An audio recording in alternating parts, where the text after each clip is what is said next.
Good morning, everybody. Today, I'm honored and privileged to be speaking with a special guest from across the pond, Darren. Darren and I met at the YouTube Video Academy, and we share very similar journeys. So I would like to welcome Darren to our show today. Darren, how are you doing? Yeah, I'm doing well. Thank you, Paul, for inviting me. Yeah, it's just quite freezing here in UK, but I think just I hope we will survive. Well, it's actually getting pretty cold here as well. And believe it or not, it's actually 5:30 in the morning. So I almost didn't sleep. I was so excited to speak, to speak with you that I was just getting ready with my conversation. And thanks for coming over. And let's begin. Can you please tell me more about yourself? I'm really curious to know where were you born, and what was your journey like to the UK. Well, I was born in Armenia, and it's just my father. He had an Armenian background, and it's just my mother. She was German, so I'm kind of in this kind of mixture. And as he was an architect, we just travel a lot. So every couple of years, we just change one place to another one. So just we live in Ukraine, South Korea, Kazakhstan, Germany. So once once I get settled, it's just my father's just said to me, it's just get packed up and we go. So it was Wow, something like that. that is crazy. So how many languages do you speak? Well, three. I would say it's just like three languages I can speak fluently, and I can understand some, language like Slavic languages like Polish or Slovak, but I don't speak. Just I able to understand. So I would say it's just fluently. It's just the three languages, and probably able to understand like seven or eight and different level of So Russian was your first language, is that correct? Armenian, Russian, and German, and then English. Let's say Armenian, Russian, English, and then German. I able to understand some bits, and Slovak, Polish, even just a bit Romanian. Damn, that's cool. So Armenian was first, Russian was second language, is that correct? So you spoke Armenian as your first language. No, vice versa. Just I started with Russian, and then it's Right. just turned to Armenian. Gotcha. Wow, that's fascinating. Yeah, living in New York here, you're always meet people that speak multiple languages. I have some friends that speak 10 languages, 11 languages, and it's a lot, it's not normal, but typically when you meet someone, they do speak at least two languages. And that's, one of the coolest part of, being in a melting pot like New York or London. So that's why I'm always curious to learn other people's paths and, the way they move from point A to point B. So what was your decision to move? Like, so you were living where before you moved to the UK?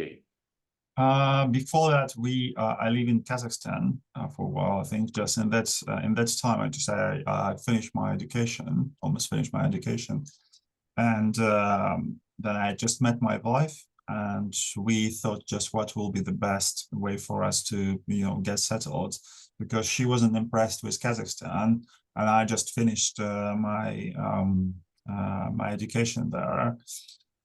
So she's Slovakian. So we thought about to move to Slovakia, and then we just decided that it doesn't work for me because I kind of dislike the architecture. They have kind of Morocco style city center, but despite that, it's just that everything is in the same like in Kazakhstan, let's say in architecture, all these socialistic buildings because they just built by blocks, and then just we decide to find something common. We both know English, so we decide to move to England. And anyways, just you remain the same kind of part of the European family. And once we moved there, we got Brexit, so it didn't So work well, I think. So how old are you now? 32. 32. Wow, that's cool. Yeah. So you moved to the UK when you were how old? I think 26. 26. Okay, cool. Yeah, the reason I ask is because I ended up being in New York or living in New York, since I was 19. I wasn't Oh, I planning see. to move. I came to the US as a student, as a J1 program student, which, means that you work here for the summertime Mhm. and then you go back. I decided to stay, kind of because of my sweetheart. I was dating a Mhm. girl at the time and she decided to stay in the United States, but she was in California and I was in New York at the time. And I'm like, you know what? If she's staying, I'm gonna stay as well. I had no idea what I'm gonna do, how that's gonna turn out, but I just pulled the plug and just decided to stay. And here I am. I'm 43 right now. Mhm. I've been happily married to my sweetheart. We've been together for a very long time, and we have two beautiful kids. And I do not regret any single moment that when I decided to stay here. I love this place, I love this country, and especially I love New York. And the reason is because of that melting pot culture Mhm. where you've got so many people coming in, and like you walk into the streets of the city, it just now it's like not as noticeable as before, but at the beginning I was like, wow, my favorite movie was Men in Black, and when I Oh, I watched see. it in Russia, right, I was like, what is that? Like, it's just, some kind of fantasy. Yeah, it's funny, right?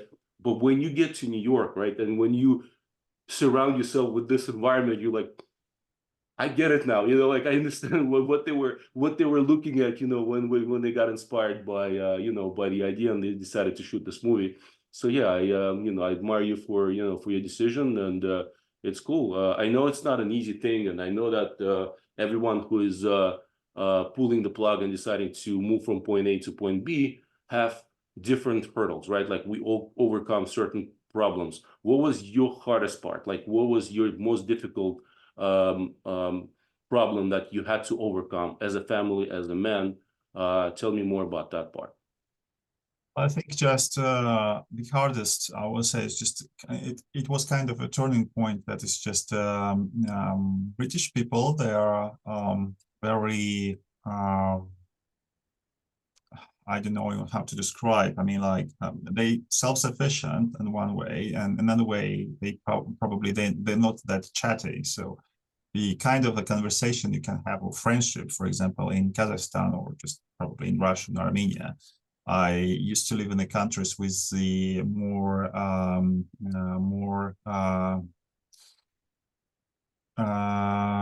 established social links, let's say. And here, there is just everything is just on the surface. It's really hard to find the kind of friends that you can talk about everything.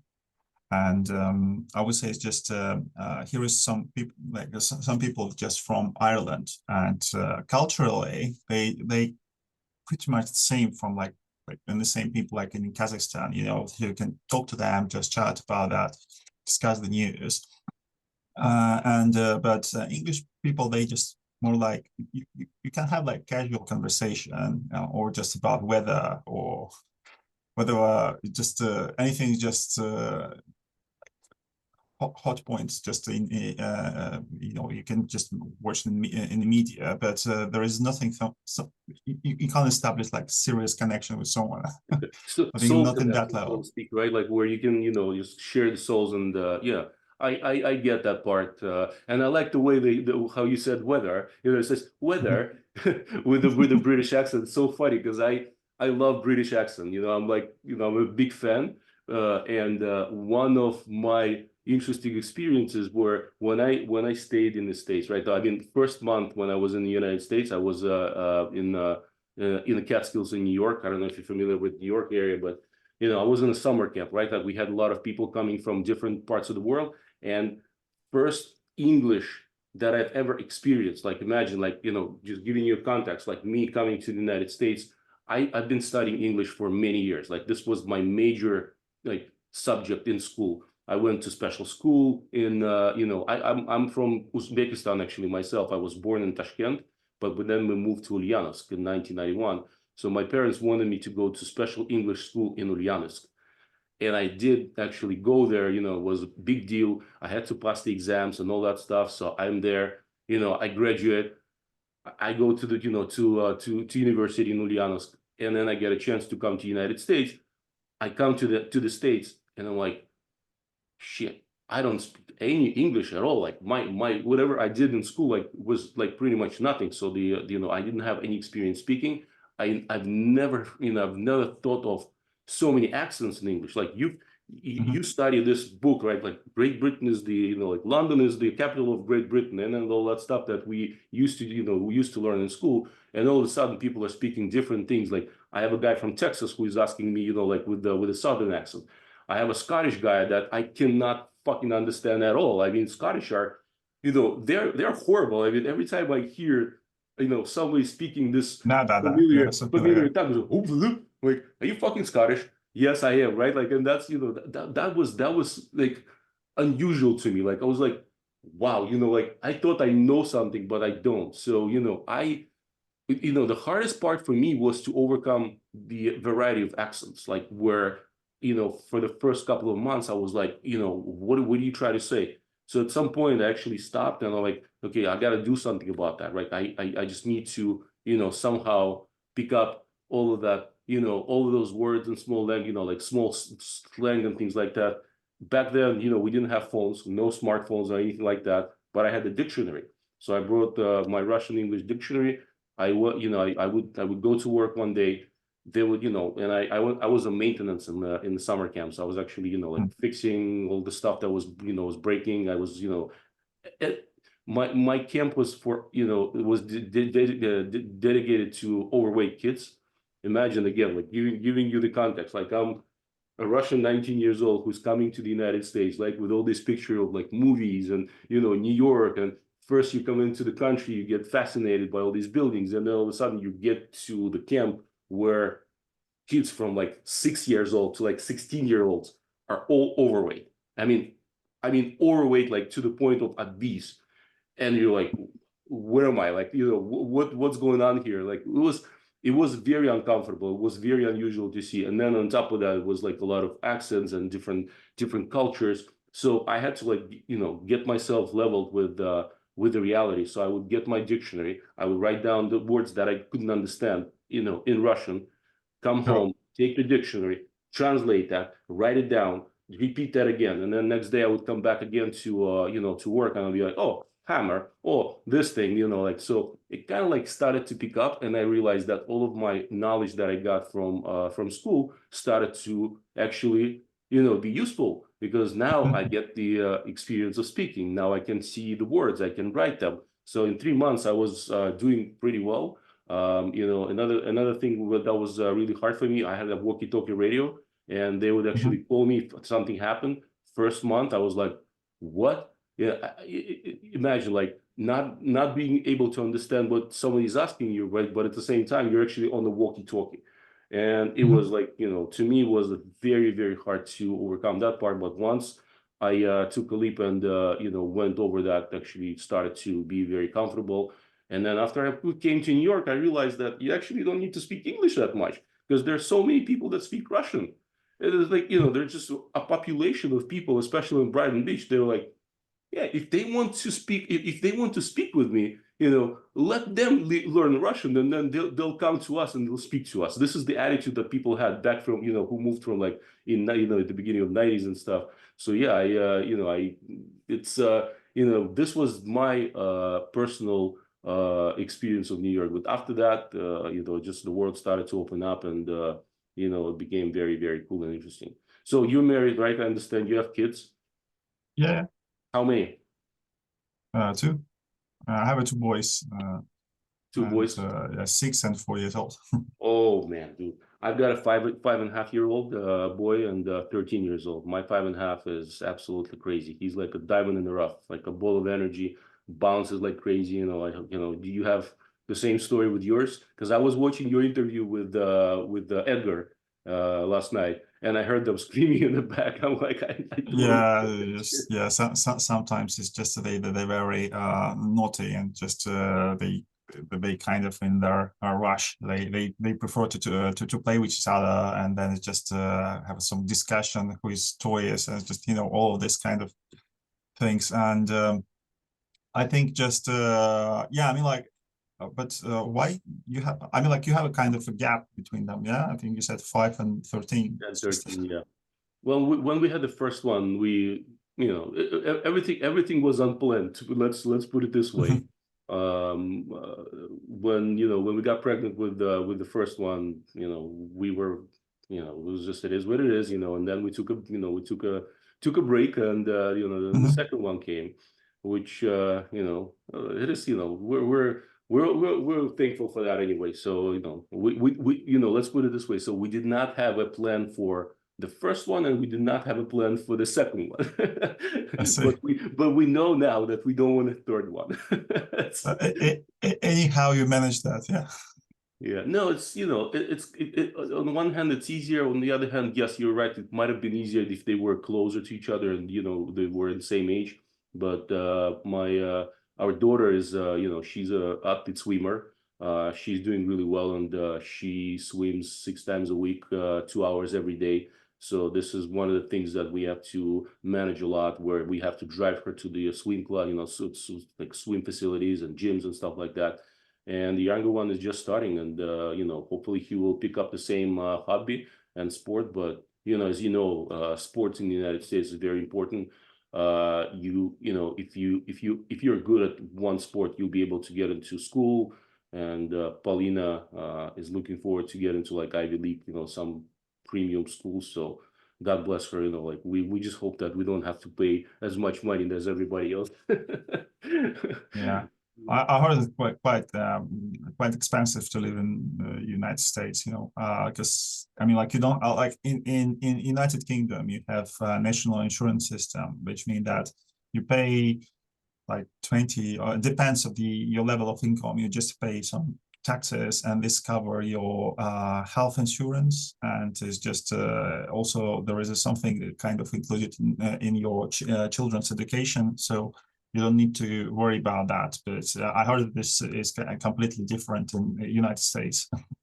Well, generally speaking, I can label it as a very fucked up, system. I'm not shy about that. However, knowing how this things work, you will be able to get your insurance coverage regardless. Like if you have children that you're not able to afford paying for your health insurance, which is totally private, right? You can get an opt-out for a Medicaid, so-called, that is sponsored by the municipality or by state. So there are different levels of coverage that you can get. And it also depends what state you live in. United States are United States. So each state has its own law, including social, social support. New York and California are considered to be one of the lenient and one of the best for social networking system, where you have more benefits. If you live somewhere in Arkansas or I don't know, Alabama, God bless you. That's totally on you. Like you have, like I don't know exactly, but I'm just exaggerating. But there's some states that don't do anything at all, and also state by state it depends what other coverage you get. Like I don't know if you've heard about like abortion bans and stuff like that. It sounds crazy. It's all politics. They're playing with people, but generally speaking, it's not as bad as it sounds on TV, and it's not as bad as someone portrays outside of the country. You still get you still have a lot of options, and I know people that have no health insurance and they pay cash. I know people that have health insurance, Medicaid, and they still spend a lot of money. It's the system itself that's made to be profitable. If anywhere in the world you don't have your medical or social systems that makes money, in the United States, it's designed to make money. Okay, it's all about money, right? And they're all, it's all about, how do you build it? This country, as any other, has its own flaws. Like there's so much that I can speak like it's negative about the United States, but I'm also able to see what other positive parts of like of our lives are compared to anybody else. And it's that's a different topic of conversation. Like we can talk a lot about that, but let's just move on and in another direction. So let me just see my note here. Oh, so I wanted to speak about that story that you shared. And you were working for BMW, and you discovered a couple of humans in Yeah. in those packages. Tell me more about it. Like, what do you take me there? Like, give me a little context and tell me what was it like? I mean, I'm just still curious. Like, did they eat? Did they have any like water? Like, how did It's it hard. work out? Yeah, I mean, like it's hard to say because, well, between the UK and France, there is a tunnel. Mm-hmm. So, and kind of, there is only one way how you can get here, just via trucks and lorries. Trucks called here lorries. So, if you just would like to, if you want to travel to UK and just you go through the channel and many kind of migrants, they just waiting for lorries to to wait on that certain point, and that's how they can they able to get into it. Mm. But I think those guys, they probably they decide probably on the border control. It will be much harder to get into the truck because it will be like visible that someone just entered there. So they somehow, I mean, like they were clever, so that they just managed to understand that they probably will need to go and find the company who's just originally supporting that part. Once they found that company, perhaps, just it's my guess, that they probably decide to start work on that office, or I don't know, the warehouse somewhere in Poland. I see And that. So they yeah, got and rid of. they pack themselves into that box with the parts. And I think that this is the way, because the box was empty. So, and it didn't support to be like supposed to be empty, because they just kind of, it should be packed fully and then sealed. But that box was sealed, but with no any parts. That means probably someone put them there Damn. somewhere in a warehouse, and they knew that this kind of books will go to UK, So they were surprised. Probably they were very sleepy when they just came, because I think that I did night shift and they couldn't, get out. So So, were they like but centralized on something? Like were they like ketamine and shit like that? Or was it what was? yes. I mean, Oh like there's wow. just it was a full box of everything. I mean, Whoa. like there's just like food, whatever. I mean, like, and it was like 5 or 4 of them. I don't remember, to be honest, because it was like 6 years ago. But as you can imagine, there is a line, and it's just the cameras everywhere. So I literally opened that and just seal that, seal that back, and it's just my first impression was the smell. I mean, it's just Little that car was park. hilarious. Brand new car park here. Yeah, no, I mean, like there was no car part, but it just was like a smell, and I was even dizzy about that, and just I kind of I was shocked, because I didn't expect that, because while you're working on the line, you just make sure that everything is just picked and packed and just that stuff correctly, and then you became like a robot. You're getting there, just doing that, like it's like after level of automatization, when you just get used to it and just you do, and then it open box and there is like Oh, dude. program error. Yeah, and That's yeah, but they were surprised either, and they just like look around. They understood the situation where they are. Probably they have a plan what to do, and they jump off and start running. But the problem is just it was really hard to get out. I mean, like if they do somewhere like in the street, because sometimes it's just like they put the boxes there for a while and then they bring it into the warehouse. But those kind of boxes just been delivered straight to the warehouse, just to the line. And just company decided to stop the line, because there is a lot of robots around, so that they might even pick them up and just rub them up, something like that. It's just a health hazard. I mean, they literally Yeah, it's not like some building with a lot of doors and everywhere go, in every direction. Everything should be, allocated. There is some certain area that you allowed to go, and just like 90% of the areas you are not allowed to go Right. because it's not safe. And there is like robots. That's just because I heard that some robots just even recognize some men who walk nearby as a box. Have you heard about that? No.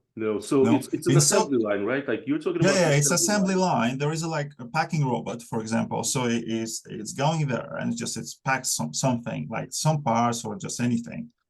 And imagine this: someone just walk nearby that robot, and robot decide this is just it's a pack of plastic or something like that, and he Yeah. just like packed this guy. It was in South Korea just kind of couple weeks ago, and that's why I just like it was like first incident when just robot killed man. Not Wow. because like he was to start a revolution, but because of the kind of error. It wasn't expected that he will be there, and just the robot decided it's just a this is kind of package, so you just need to pack it. So he Wow. packed that guy into the square, and then he just sent straight to the line. And I mean, like the guy just died, I think within a day or two. But it was the same situation in that warehouse because there's just here is it's called like health and safety. Wherever you go, you receive kind of training about the health and Yeah. safety. There is a health and safety manager, and you need to sign up after the training that you just, and it's something that you receive it pretty regularly. So when I just met them, and it's just my friend said, why did you help them to escape or something? I said, just like, sorry, but I'm not a guy. I mean, like, That's and crazy. Yeah. you in a So factory, and first, yeah. I was just curious, like when you shared that story, like first thing that comes in mind, oh, those illegals, and all that. But then I'm thinking, you know what? You gotta have some you've got to have some motivation to get in that box, right? And then to travel that distance, knowing that you are in danger, right? And it's the same thing. Like some people like hopping on the, like on those inside those airplane chassis, like those places where the wheels can get locked and they literally die. But I'm just like I'm always trying to think like what were they thinking, like what motivated them to make that move, right? And no matter how you slice it, everybody wants to live, right? You've got you've got certain like like survival instinct, right? Like that you can die, but you're still making that step, and you're actually deciding to make that move.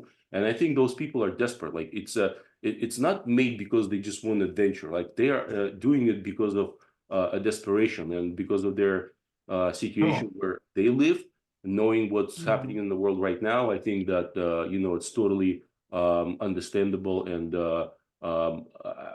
I see that being done more often. We see it here in the United States where people cross the border. Probably you've heard that on the news as well, where you hear like, oh, there's so many people came, but you know it's crazy what they do. I mean, they grab their kids and they literally walk through the desert. Like if I were in their shoes, like would I do that? Would I grab my kid and like just start, that journey? I don't know, and I think it's just it's kind of a starvation because one of my ex-colleague on that time when I just worked in that BMW plant, he was from Eritrea, and he said to me, it's just he confessed that just he was illegal migrant for a couple of years his kind of life in UK. And he said just he slept in restaurant where he worked, and just he kind of he got the cash rather than just on the bank account or something. And I asked him why, and he said like in Eritrea you just you receive like $20 per month. yeah, And I said, all right, $20 per month, but probably it's just food there is cheaper. He said like if you want to get a meal, it will cost you $3. yeah, And I said just all right, like yeah, $3 3 times a day is like nine, and probably your official salary allow you to live like 3 days a month or yeah. five, let's say. Yeah, And the rest of that is just they trying to find a way out. So unfortunately, yeah, some people, like, I mean, like, if they are European, they're able to travel freely. So if something happening in their country, they can, they can relocate and move on, to Germany or just Denmark or Sweden or just England.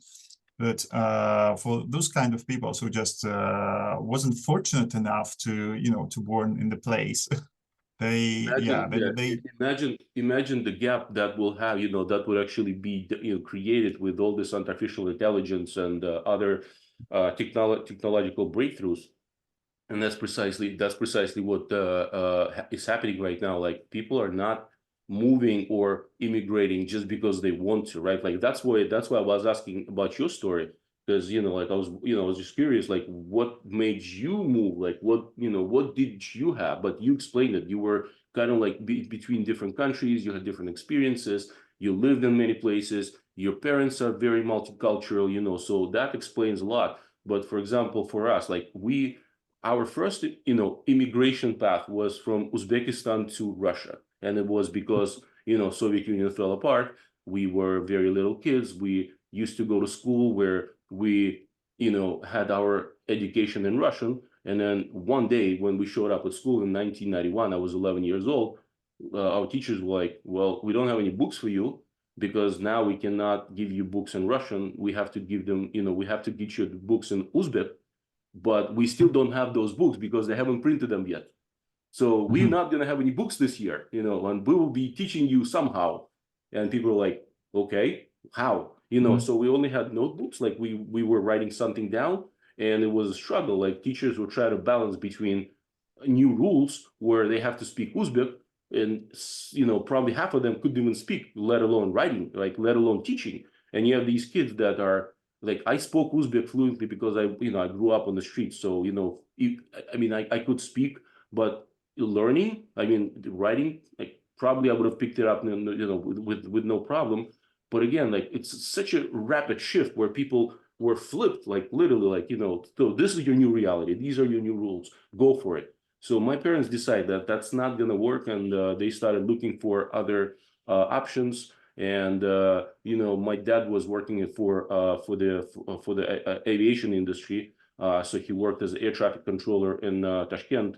And then he was he got an opportunity to go to Ulyanovsk, which was very similar to their plant, where he also got hired by as air traffic controller. And we were hoping that the life is going to get better, right? But as soon as we moved to Ulyanovsk, we started experiencing another set of problems where people, he was not getting paid. Like, my dad could not go on the strike. He could not just get, he could not quit because of his contract, but he was working for free. And people, most of the people that work for that plant were just not getting any salary. Like, they were being paid by, by clothing, by just crap that people were spend by exchanging it, by bartering it for, for the airplane. My suit that I wore for high school prom was actually a Chinese suit that my father received as a form of payment, for his for his job.